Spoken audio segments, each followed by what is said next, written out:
गुरु प्यारी साध संगत जी, सभी को प्यार भरी राधा स्वामी जी। साध संगत जी, सिमरन भजन सही तरह से कैसे किया जाता है, इनके क्या क्या तरीके हैं, तो जरूर सुने। साध संगत जी, हम जितने भी नामधारी हैं, जिनको नामदान मिल गया है, तो हम सभी को रोजाना सिमरन भजन करने का हुक्म है हमारे सतगुरु की तरफ से।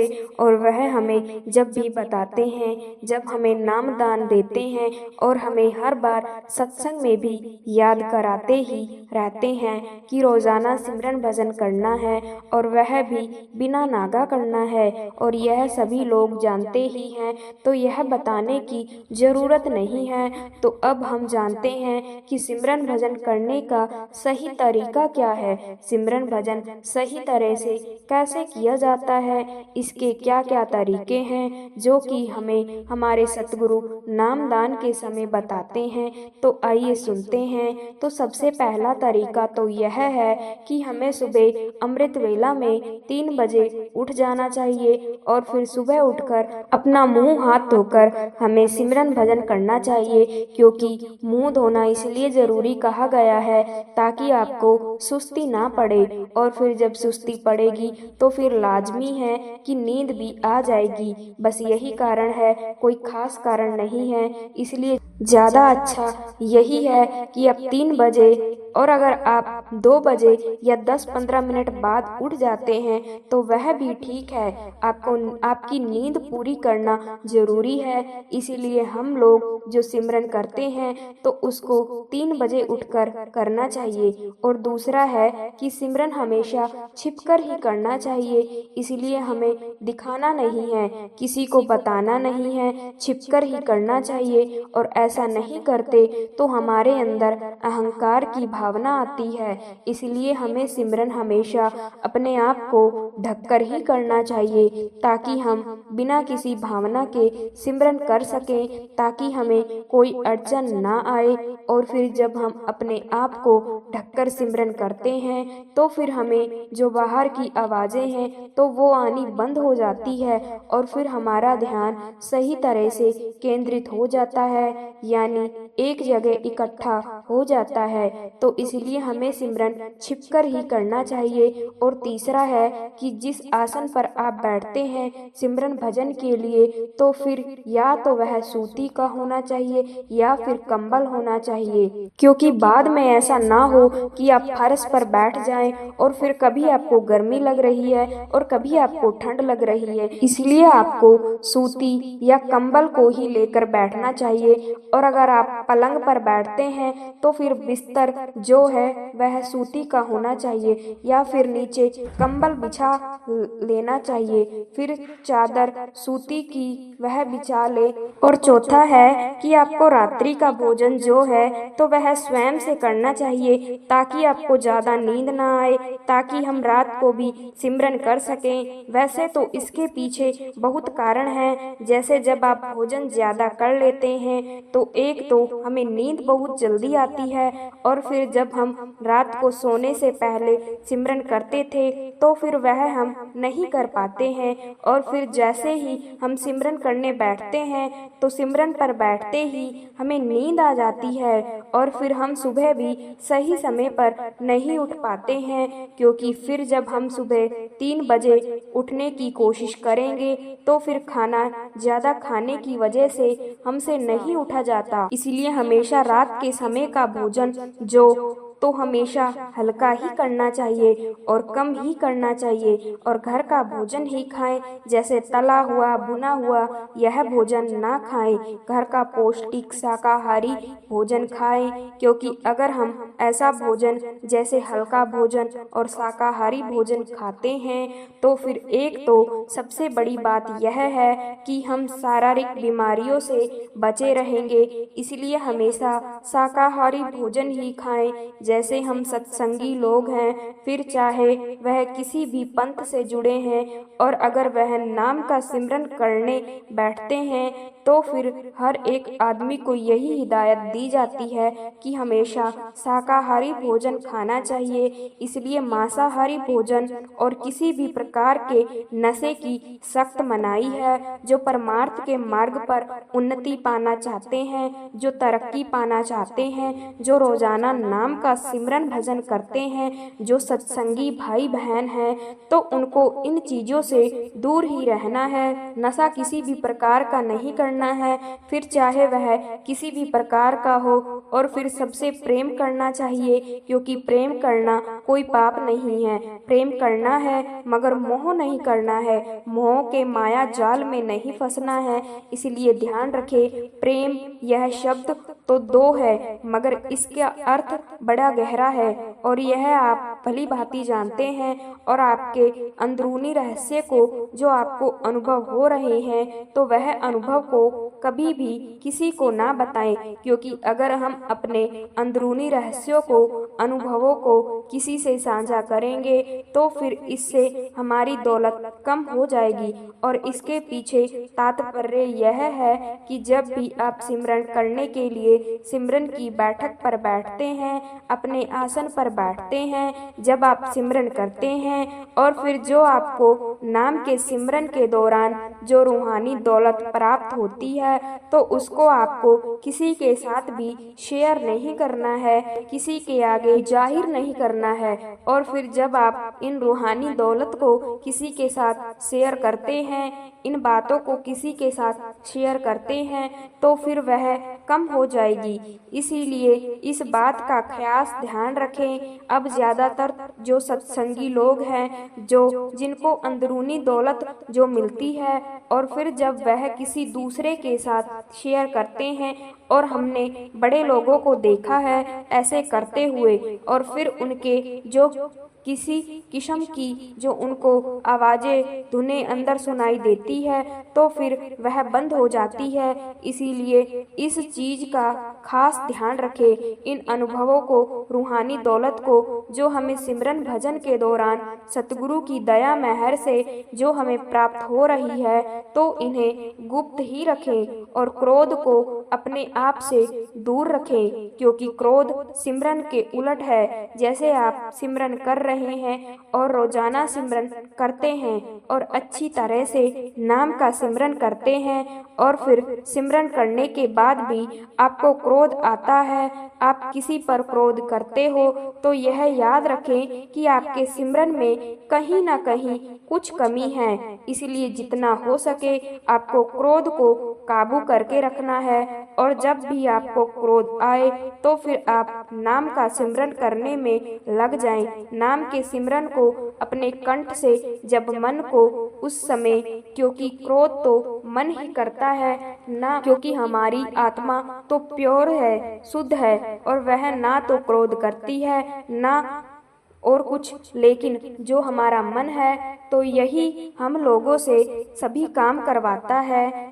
जैसे उस सामने वाले आदमी ने मुझे गुस्से से क्यों देखा और उसने ऐसी बात क्यों बोली, तो यह सब मन ही करवाता है। यह मन ही आपको नाम का सिमरन, सतगुरु का चिंतन नहीं करने देता और यह हमें इधर उधर भटकाता है। ऐसी वैसी चीजें हमारे सामने लाकर रख देता है जो कि 10, 20, 50 साल पहले हुई है, यानी हमें आगे पीछे लेकर चला जाता है। इसलिए कोशिश करें इस मन को नाम के सिमरन में लगाकर रखें, ताकि आहिस्ता आहिस्ता इसको रस मिलना शुरू हो जाए। स्वयं से काम ले और पराई स्त्री पर कभी भी बुरी नजर ना रखें, क्योंकि यह आपकी बरसों की कमाई दौलत को मिट्टी कर सकती है और आपके पीछे धकेल सकती है। इसलिए हमेशा पराई स्त्री की तरफ ध्यान बिल्कुल भी ना डालें और कभी भी परमात्मा से, सतगुरु से शिकायत ना करें, क्योंकि जो हमें मिल रहा है और जो मिलेगा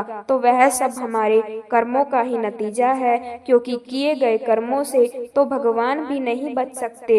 इसलिए विवेक से काम लें, क्योंकि कर्मों का जो नतीजा है तो वह तो मिलकर ही रहता है। इसलिए आप सिमरन भजन करते हो तो आप यह समझिए कि अगर किसी का लिखा है कि उसको कष्ट होंगे, 6 महीने के लिए कष्ट होंगे, और अगर वह सिमरन भजन ज्यादा करता है, नाम की कमाई ज्यादा करता है, तो फिर उसके कष्ट तो जरूर होंगे, मगर 6 महीने के लिए नहीं, केवल 6 सेकंड के लिए। तो फिर कर्म भी आपके जो थोड़े बहुत कम हो सकते हैं, भुगतने तो पड़ेंगे, मगर वह रियलिटी में नहीं करना पड़ेगा, वह आपके सपने में ही कम हो जाएंगे।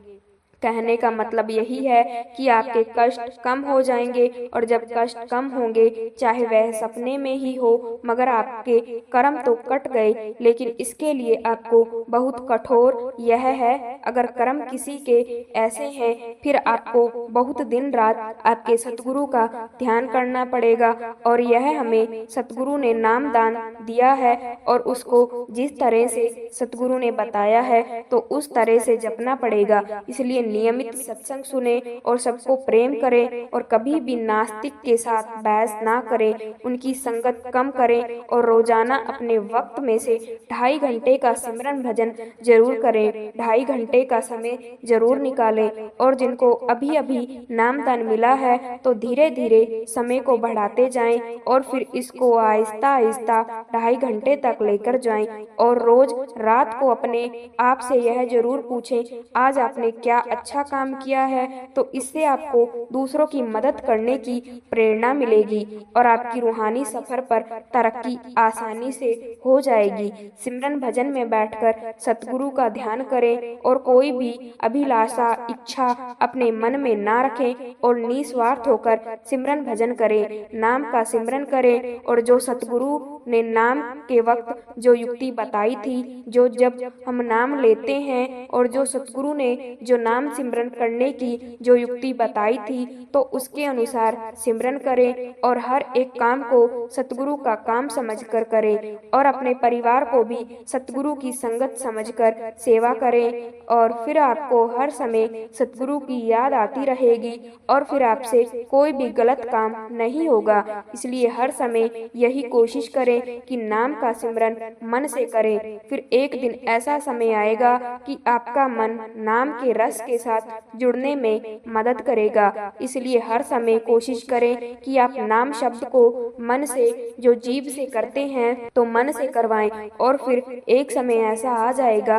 कि नाम को ही उसका रस मिलना शुरू हो जाएगा। फिर वह आपको नाम के सिमरन की तरफ लेकर जाएगा, भजन की तरफ लेकर जाएगा। और अगर आप इन सुनहरे नियमों का जो हमने आपको बताए हैं, इन सुनहरे नियमों का पालन करेंगे, तो फिर परमात्मा आपसे दूर नहीं है, सतगुरु आपसे दूर नहीं है, और फिर जिंदगी से कोई शिकायत या शिकवा नहीं रह जाएगा। साध संगत जी, अगला विषय है कि सुबह सुबह ब्रह्म मुहूर्त में जागने के बाद इन दो में से एक काम ही कर ले। फिर देखना साध संगत जी, यह जो हमारा शरीर है, इसको उस परमात्मा ने बनाया है, उस परमात्मा की रचना है, और इस बात को हम सभी जानते हैं। हमें जन्म देने वाला भी वह विधाता है, मालिक है, परमात्मा है, और हमारा अंत करने वाला भी वह परमात्मा ही है। मगर हमारे इस शरीर में, इस देह में इतने गुण छुपे हुए हैं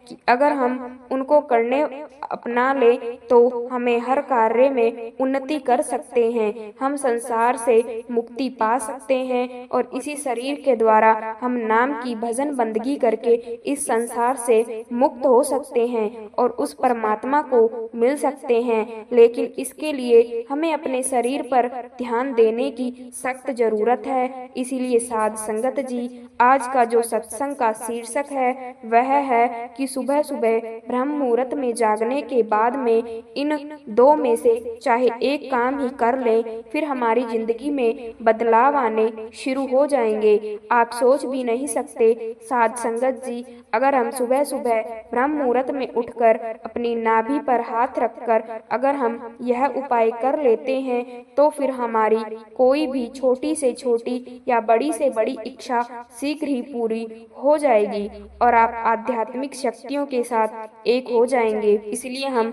किस तरह करें और कैसे करें और कैसे यह बहुत ही कारीगर और सफलतापूर्वक आपकी इच्छाओं को पूरा करेगा। इसीलिए सबसे पहले यह जान लो कि हमारे जो इस शरीर का अस्तित्व है तो हमारी नाभि से ही शुरू होता है। जैसे हमारा जन्म होता है तो माँ के गर्भ में हम इस नाभि के साथ ही जुड़े हुए होते हैं और आपको सभी ऊर्जाएं, सभी शक्तियाँ इसी से प्राप्त होती है। और फिर जब हमारा जन्म होता है तो उस वक्त भी इस नाभि के सही संतुलन से ही हर चीज को प्राप्त कर पाते हैं। तो साध संगत जी, यह नाभि जिसे नाभि चक्र भी कह लेते हैं, इसे नाभि केंद्र भी कह लेते हैं, नेवल चक्र भी कह लेते हैं। तो जब यह चक्र डिस्टर्ब रहता है तो इसके क्या फायदे और क्या नुकसान होते हैं। अगर नाभि चक्र खराब है, डिस्टर्ब है, तो फिर हमारे में धन की समस्या बनी रहती है, क्योंकि भाई जीवन बिताने के लिए धन की भी जरूरत है। इसीलिए इसके खराब होने से धन की समस्या बनी रहती है और कर्जा होना शुरू हो जाता है। और कई बार व्यक्ति कर्जे में डूब जाते हैं और डूबने के बाद गलत काम भी कर लेते हैं और उसके सभी सुख दुखों में परिवर्तित हो जाते हैं और हमारी कोई भी इच्छा पूर्ण नहीं हो पाती है और हमारा परिवार, पत्नी और हमारे बच्चे डिस्टर्ब रहते हैं, परेशान रहते हैं, क्योंकि हमने बताया कि हर काम बिना धन के नहीं हो सकता है। और फिर उस समय व्यक्ति के अंदर का, उस स्त्री के अंदर हमेशा एक डर बना रहता है, उसके अंदर सेल्फ कॉन्फिडेंस नहीं रहता है और वह भीतर से कमजोर हो जाता है, यानी टूट जाता है। तो ऐसी स्थिति कईयों की तो धीरे धीरे बनती है और कईयों की एकदम से बन जाती है। कर्जा होना या नुकसान हो जाना, तो फिर वह इस कर्जे से, उस नुकसान से जल्दी बाहर नहीं निकल पाते हैं। तो हम इस समस्या से अपने भाग्य को कैसे सही करें कि हमारा दुर्भाग्य सौभाग्य में बदल जाए। तो हम आपको नाभि की ऐसी 2 चीजें उपाय बताने जा रहे हैं और अगर आप उनमें से अगर एक भी कर लेते हैं तो वो भी आपको बहुत ज्यादा लाभ मिलेगा और अगर दोनों कर लेते हैं तो फिर तो महालाभ होगा और फिर आपका जीवन एकदम बदल जाएगा, आपका जीवन खुशहाल हो जाएगा। आप एकदम ही इस नीच से उस ऊंचाई को छू लेंगे, जिससे हमें और समस्याओं से भी पता लगता है कि हमारा नाभि चक्र डिस्टर्ब हो चुका है। अब जैसे कि कईयों के पेट में गड़बड़ हो जाना, किसी को कब्ज रहना या किसी को लूज मोशन रहना और किसी को पेट में दर्द सा बना रहता है और किसी को एसिडिटी गैस बनी रहती है। तो इस तरह की अगर समस्याएं हैं तो आप पता कर सकते हैं कि नाभि चक्र खराब है। अब उसको हमें ठीक कैसे करना है, क्योंकि जब हम उसे ठीक करेंगे तो ही हमारा दुर्भाग्य सौभाग्य में बदलेगा और फिर ही हमारे पर कृपा होगी, क्योंकि जब यह चक्र ठीक रहता है तो फिर हमारा जीवन बहुत सुखमय हो जाता है, क्योंकि इसी चक्र पर भगवान विष्णु और माता लक्ष्मी का वास होता है। और फिर भगवान विष्णु जी कृपा से और माता लक्ष्मी जी की कृपा से धन की समस्या खत्म हो जाती है, जिससे हम पूरे जीवन में जो भी चाहते हैं तो वह हम प्राप्त कर सकते हैं, क्योंकि हमें अपने जीवन निर्वाह के लिए धन की जरूरत तो होती ही है। इसलिए जो नाभि चक्र है तो यह 70 लोगों का बिगड़ा हुआ रहता है और फिर जिसकी वजह से वह अपने जीवन में परेशान रहते हैं और दुखों का सामना करते हैं, दुखों में कर्जे में घिरे रहते हैं। हम आपको 2 उपाय बताएंगे, अगर आप इनमें से चाहे एक भी कर सकते हैं तो भी ठीक है और अगर दोनों कर लेते हैं तो और भी ज्यादा अच्छा है। तो क्या करना है, इसलिए आपने करना यह है कि जब आप सुबह सुबह उठें, ब्रह्म मुहूर्त में उठें, तो नहा धोकर क्या करना है कि आपने देसी घी ले लेना है और उसे थोड़ा सा गर्म कर लेना है और अगर वह पिघला हुआ है, लिक्विड है, तो फिर जरूरत नहीं है गर्म करने की, क्योंकि जैसे सर्दियों में घी जम जाता है तो उसे थोड़ा सा गर्म, हल्का सा गर्म कर लेते ताकि वह लिक्विड बन जाए। और फिर देसी घी 2 बूंदे नाभि में डाल लेनी है और फिर लेट जाएं और फिर थोड़ी देर लेटने के बाद, यह तो पहला उपाय है कि आप बैठ सकते हैं। तो सुबह सुबह ब्रह्म मुहूर्त में जागने के बाद सबसे पहले आप आपको यह करना है। और अगर आप ब्रह्म मुहूर्त में बहुत जल्दी जाग गए तो फिर आप नहा ले और फिर बाद में जब सुबह हो जाए और फिर लेट जाएं और फिर थोड़ी देर लेटने के बाद, यह तो था पहला उपाय कि आप बैठ सकते हैं। तो सुबह सुबह ब्रह्म मुहूर्त में जागने के बाद सबसे पहले आपको यह करना, और अगर आप ब्रह्म मुहूर्त में बहुत जल्दी जाग गए तो फिर आप नहा ले और फिर बाद में जब सुबह हो जाए तो फिर भी आप यह 2 बूंदे डाल सकते हैं। और फिर ब्रह्म मुहूर्त में आपको क्या करना है, आपको एक जप करना है। तो यह पहले तो इसके फायदे जान ले कि जो आपने 2 बूंद नाभि में डाली है देसी घी की, तो इसके डालने से आपका नाभि चक्र संतुलित होने लग जाता है, इसमें अपार शक्ति भरने लगती है। इससे जो आपके जो नाभि के जो दोष हैं तो वो दूर होने लगते हैं और नाभि चक्र स्ट्रांग होने लगता है। क्योंकि जब आप माँ के गर्भ में थे तो जब भी आपको यहीं से नाभि से ही भोजन मिलता था, फिर जब आप यहाँ से घी डालेंगे तो फिर आपका नेवल चक्र स्ट्रांग होने लग जाएगा।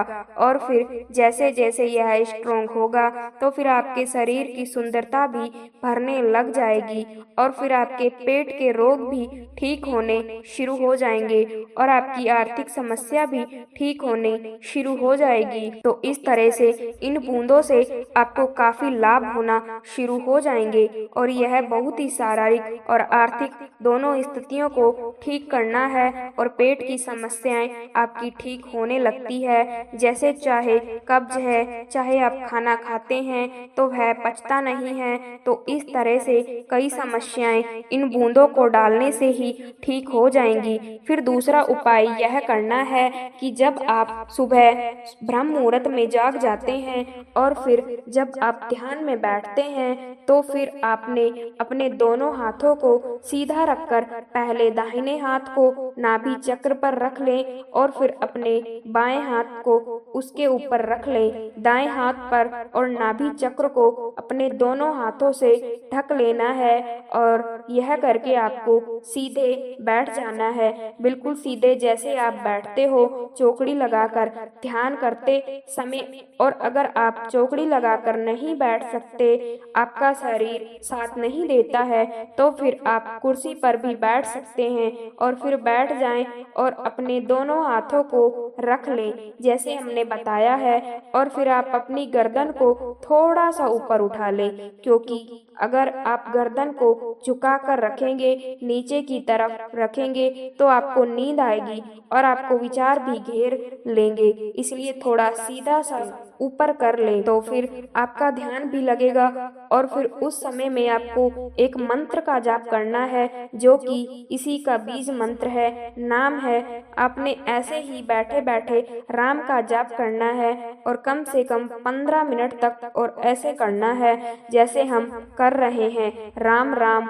और फिर जैसे ही आपने मंत्र करना है तो ध्यान रखें कि जब आप सांस भरेंगे और जब राम का उच्चारण करेंगे तो पेट अंदर की तरफ जाने लगेगा और आपके हाथों को महसूस होना चाहिए और आपको यही महसूस करना है कि पेट अंदर की तरफ जा रहा है और आपका पूरा ध्यान ही नाभि के पास ही होना चाहिए, ताकि नाभि चक्र पर आपका पूरा ध्यान होने से नाभि चक्र सक्रिय हो जाए, जागृत हो जाए। जैसे जो खराब हो गया था तो वह रिपेयर हो जाए, ठीक हो जाए। इसलिए आपने यह 2 उपाय करने हैं, एक भी कर सकते हैं और सुबह आप ब्रह्म मुहूर्त में जागने के बाद आप यह उपाय कर लें और फिर जब नहा धो लें तो फिर देसी घी की 2 बूंदे अपने नाभि चक्र पर डाल लें। और अगर आप कर सकते हैं तो फिर आप रात को सोने से पहले भी आप यह 2 बूंदे नाभि चक्र में डाल लें, तो इसका बहुत ही जल्दी रिजल्ट मिलेगा, क्योंकि यह आपने दोनों तरफ से ही कर लिया है और ऐसा करने से आपकी आर्थिक समस्याएं ठीक हो जाएंगी। और अगर आप जवान लड़के हैं तो फिर आपकी कामकाज की समस्या, जैसे जॉब, पैसे की समस्या, बिजनेस की समस्या, तो यह सभी ठीक हो जाएंगी। और जो लड़कियां हैं, लेडीज हैं, तो उनका जो शादियों की समस्या है या शादी के बाद भी समस्या आने लगती है, लड़ाई झगड़े रहते हैं, तो फिर वह भी ऐसा करने से ठीक होने लगती है। उनके व्यवहार में आपके प्रति नम्रता आने लगती जाएगी और आप अपना जीवन सुखमय जी सकते हैं। इस तरह से आपने यह दो चीजें करनी है, क्योंकि आपको इस संसार में जो भौतिक चीजें हैं तो इनकी भी आपको जरूरत है। आपको चाहिए, इससे आपको मान, संसार, सुख, समृद्धि, धन, यह सब प्राप्त होगा। और फिर जब आप इस नाभि चक्र पर ज्यादा ध्यान करते रहे और आपके नाभि चक्र जागृत होने से आप एक चार्जिंग वाटर भी बना सकते हैं। चार्जिंग वाटर यानी जब आप यह ध्यान करते हैं तो अगर आपके घर में कोई बीमार है तो आप ऐसा करें, अपने सामने एक पानी का गिलास भर कर रख लें और फिर आपको यही जो 15 मिनट तक ध्यान करना है, राम मंत्र का जाप करते रहें और फिर आप उस पानी को ऊर्जावान बना सकते हैं। और फिर इस जाप के करने के बाद उस पानी को उस व्यक्ति को पिला दे जो ठीक नहीं रहता है, या फिर छींटे लगा दे। जो आप करना चाहते हैं कर सकते हैं। तो उसमें एक ऊर्जा आ जाती है, एनर्जी आ जाती है, जिसकी वजह से कोई भी तरह की नेगेटिव एनर्जी है तो वह खत्म हो जाती है, क्योंकि मणिपुर चक्र से भी शक्तियाँ, ऊर्जा प्राप्त होने लगती है। अगर आप इसे लगातार करते रहते हैं और अपने भोजन में नॉनवेज, मांसाहारी भोजन नहीं लेना है, इन चीजों से अपने दूर ही रहना है, इनसे परहेज रखना है, तो फिर इस चक्र से आप देखेंगे कि आपकी जो यह समस्याएं हैं तो वो ठीक हो जाएंगी। साथ संगत जी, अगला विषय है कि रात को सोने से पहले अपने सतगुरु के लिए कुछ वक्त के लिए ऐसा जरूर करें। साथ संगत जी, परमात्मा को हम नहीं जानते हैं और अगर हम उस परमात्मा तक पहुंचना चाहते हैं, नाम को जानना चाहते हैं, तो फिर हमें वक्त के पूर्ण संत सतगुरु की शरण में जाना ही होगा, उनका पल्ला पकड़ना ही होगा और केवल वही हमें उस परमात्मा तक, उस नाम तक पहुंचा सकते हैं। वक्त के पूर्ण संत सतगुरु का पल्ला पकड़ने पर ही हमें उस परमात्मा की प्राप्ति हो सकती है, नाम की प्राप्ति हो सकती है। इसीलिए सबसे पहले तो हमें यह समझना चाहिए गुरु है क्या, गुरु का क्या अर्थ है। गुरु का अर्थ होता है अंधकार और गुरु का अर्थ होता है प्रकाश, और जो हमारे अंदर से अज्ञानता के अंधेरे को दूर कर दे और अंदर में प्रकाश पैदा कर दे, ज्ञान का दीपक जला दे, तो वही पूर्ण संत सतगुरु है। क्योंकि हमारी भक्ति संस्कृति में गुरु को परमेश्वर की तरह पूजा जाता रहा है और आज भी हमारे भारत में गुरु को ही सबसे ऊंचा दर्जा दिया गया है, यानी परमेश्वर से भी ऊंचा दर्जा गुरु को दिया गया है। इसलिए कहा गया है गुरु ब्रह्मा गुरु विष्णु गुरु देवा महेश्वरा गुरु साक्षात पार ब्रह्मा तस्मै श्री गुरुवे नमः। गुरु हमें नाम दान देते हैं और फिर हमसे नाम का सिमरन भजन करवाते हैं, हमें तरीका भी समझाते हैं कि कैसे नाम का सिमरन भजन करना है, और हमें कहते हैं कि जो भी तुम्हें चाहिए वह सब मिलेगा, मगर तुम्हें केवल इस नाम का सिमरन भजन करना है। बहुत छोटा सा काम है और हम यही नहीं करते हैं, हमसे नहीं होता। और अनुभव है कि जब हम सिमरन भजन करके उठते हैं और जो गुरु से मांगते हैं तो वह हमें मिल जाता है। गुरु हमें वह सब कुछ दे देते हैं जो हम चाहते हैं, मगर हमें देना केवल वही है कि जिससे हमारी भजन बंदगी ना बिगड़े। यही खोज ब्रह्मा थके सुर मुनि नर और देव कहे, कबीर सुन साधना कर सतगुरु की सेवा। यही कबीर साहिब जी का शब्द है। आप जी फरमा रहे हैं कि ऐसे गुरु को खोजने में नारायण ब्रह्मा यह भी थक गए, संत महात्मा भी थक गए, तो फिर हमारी क्या हस्ती है। इसीलिए कहते हैं कि जब उस परमात्मा की कृपा हो तो फिर ही हम उस पूर्ण गुरु को, सतगुरु को खोज सकते हैं, जहाँ मिलते हैं, जिनके मिलने पर हम इन 84 लाखों के बेड़े से पार हो जाते हैं, मुक्त हो जाते हैं। और देखो कि हम ऐसे गुरु से नाम दान लेने के बाद भी हम यही नहीं समझ पाए कि यही वह परमेश्वर है, यही वह परमात्मा है जिनको हम बाहर तलाश कर रहे हैं, ढूंढ रहे हैं, खोज रहे हैं। तो भाई यह कहीं बाहर नहीं है, यह हमें कहीं बाहर नहीं मिलेंगे। क्यों? क्योंकि यह शब्द रूपी गुरु हैं और यह हमारे अंदर में बैठे हुए हैं, हमारे अंदर में विराजमान है। गुरु है, गोविंद है, मन में देख विचार, हर सुमरे 100 बार, हे गुरु सुमरे 100 पार। इसलिए भाई जो गुरु नाम की भक्ति करता है तो वह हजारों बार, करोड़ों बार, लाखों बार एक नाम की भक्ति करके उस परमात्मा को जप लेता है। और कहते हैं कि फिर वह बार बार इस 84 के चक्र में नहीं फंसता है और उसे बार बार दुखों का सामना भी नहीं करना पड़ता। केवल एक बार सतगुरु से नाम दान लेकर जब उस नाम की भक्ति करता है, नाम की कमाई करता है, दिन रात हर सांस के साथ उस नाम को जपता है और जब उस नाम में पूरी तरह से लीन हो जाता है तो फिर वह इस भव सागर से पार हो जाता है। इसलिए तो कहा गया है कि गुरु है बड़ गोविंद से भाई, यह गुरु उस परमात्मा से बड़े हैं। इसलिए गुरु को परमात्मा की तरह देखा जाता है, उन्हीं में परमात्मा देखा जाता है। और हम हैं कि नाम भक्ति को केवल सिमरन तक ही सीमित रखते हैं, उससे आगे बढ़ने की कोशिश नहीं करते हैं। मगर भाई नाम हमारी रंग रंग में समानी चाहिए, दिखनी चाहिए, हमारी आचरण में यह दिखाई देनी चाहिए, हमारी श्वास श्वास में भजन बंदगी छाई रहनी चाहिए। क्योंकि अगर बोले तो मीठा बोले और छोटे बड़े का लिहाज रखकर बोले और सभी के साथ अच्छा व्यवहार करें, सभी में ऐसे देखें कि सभी में वह परमात्मा बसता है, शब्द बसता है। इसलिए कहते हैं कि गुरु नाम तो सभी ले लेते हैं, तो इसका मतलब यह नहीं है कि वह सभी सत्संगी बन गए हैं। क्योंकि नाम भक्ति तो उस परमात्मा तक पहुँचने का एक जरिया है, एक सीढ़ी है। इसलिए तो नाम को जपने के लिए कहा जाता है हमें, और नाम जपने से हमारे अंदर नम्रता आना भी जरूरी है।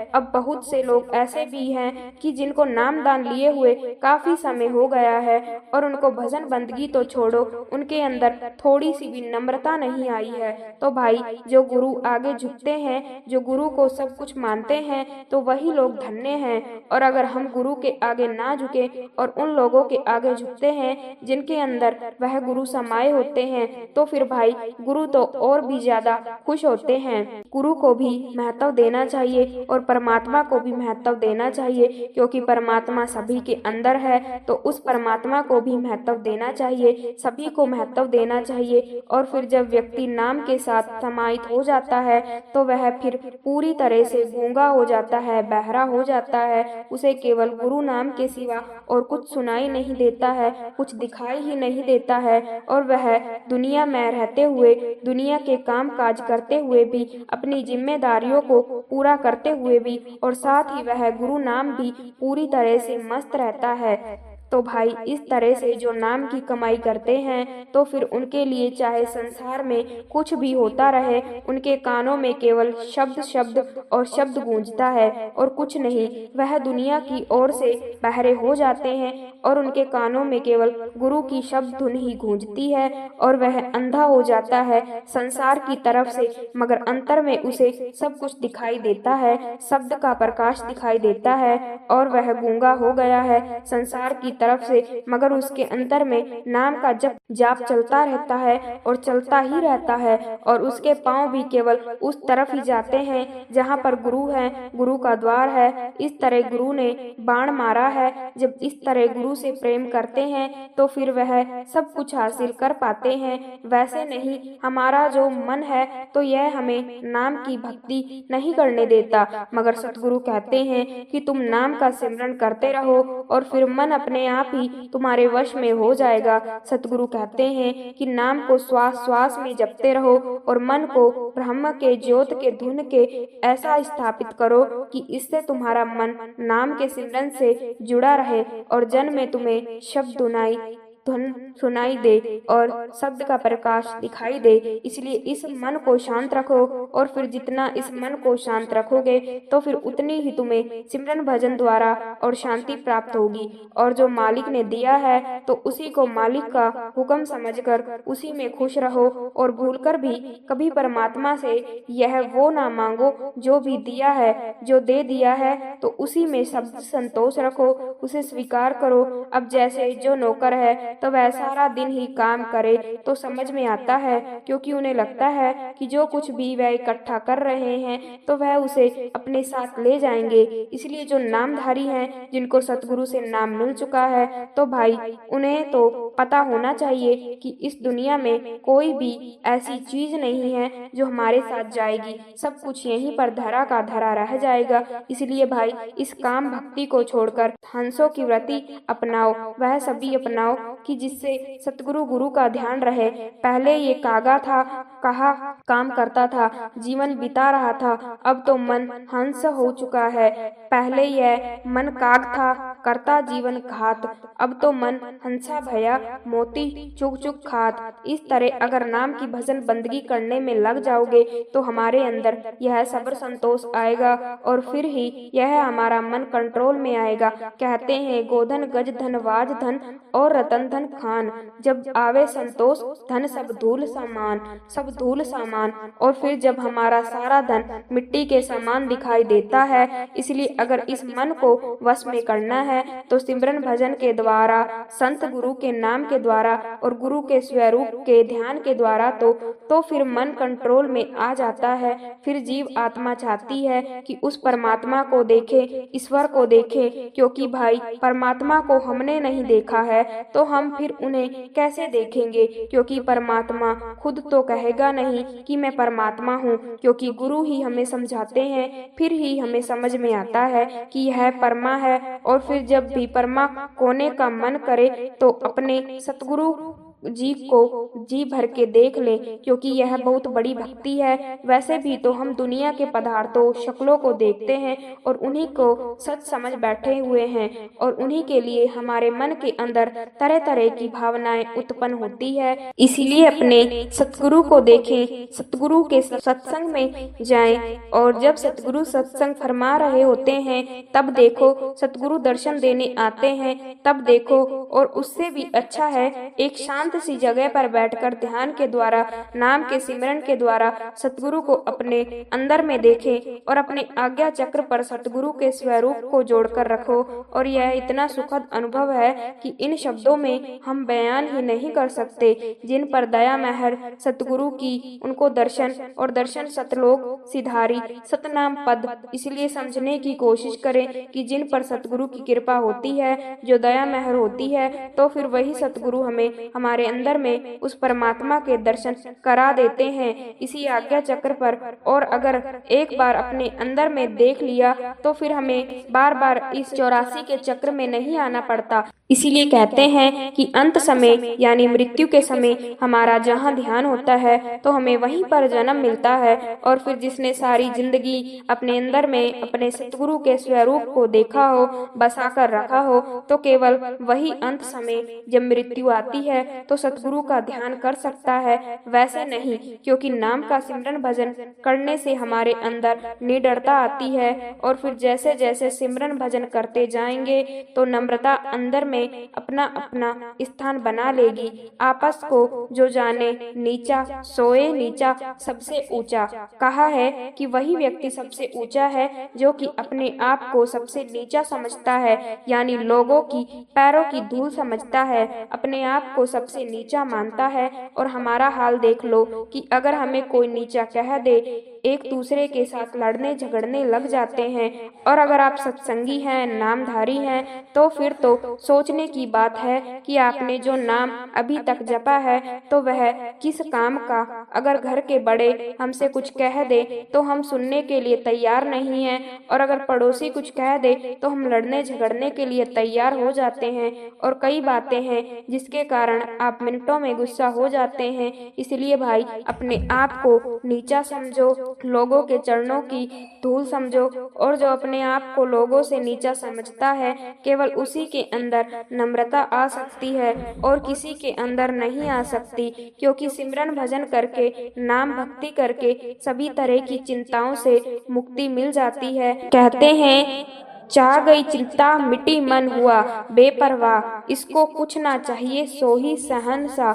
क्योंकि भाई सतगुरु की निगाह में तो वही शहंशाह है जिसके अंदर किसी भी चीज की चाह नहीं है, जिसे कुछ भी नहीं चाहिए, जिसको केवल सतगुरु चाहिए, सतगुरु की भक्ति चाहिए, सतगुरु का प्रेम चाहिए, सतगुरु का आशीर्वाद चाहिए। सिमरन सूरत लगाई है, मुख कछु ना बोल, बाहर के पट के अंदर के पट खोल। क्योंकि भाई जो अंतर के पट खोल लेता है तो उसे सतगुरु दिखाई देते हैं, बाहर नहीं। इसलिए सिमरन सूरत लगाकर नाम का सिमरन करते रहो, अपनी सूरत शब्द के साथ जोड़कर खो जाओ। और फिर मुख से क्या बोलना, क्योंकि भाई सतगुरु तो अंतर्जामी है, वह सब कुछ जानते हैं कि तुम्हें क्या चाहिए। इसलिए जो सत्संगी हैं, नामधारी हैं, तो उनको कभी भी क्रोध नहीं करना चाहिए, क्योंकि भाई सिमरन भजन करने वाले सत्संगियों को तो क्रोध आ ही नहीं सकता, क्योंकि अगर वह सही तरह से गुरु नाम हुआ है तो फिर कितना नुकसान क्यों ना हो जाए, उससे क्रोध नहीं आता।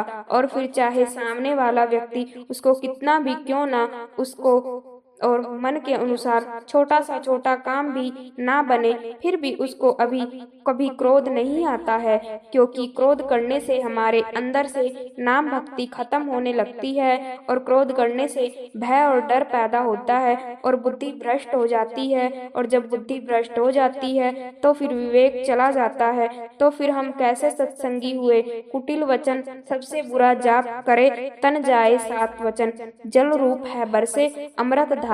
सात वचन सतगुरु के वचन ऐसे हैं कि हमारे अंतर में सिर्फ अमृत और शांति की घोल है। इसलिए भाई अपने सतगुरु पर पूरा विश्वास बनाकर रखो और मन को हारने मत दो, और ना ही हमारा कोई कभी अहित कर सकता है। तो ऐसा सतगुरु पर विश्वास बनाकर रखो और उस परमात्मा और हमारे बीच में केवल सतगुरु हैं और कुछ नहीं, और जो कि हमें उस लोक तक, सचखंड तक, सतलोक तक पहुंचा सकते हैं।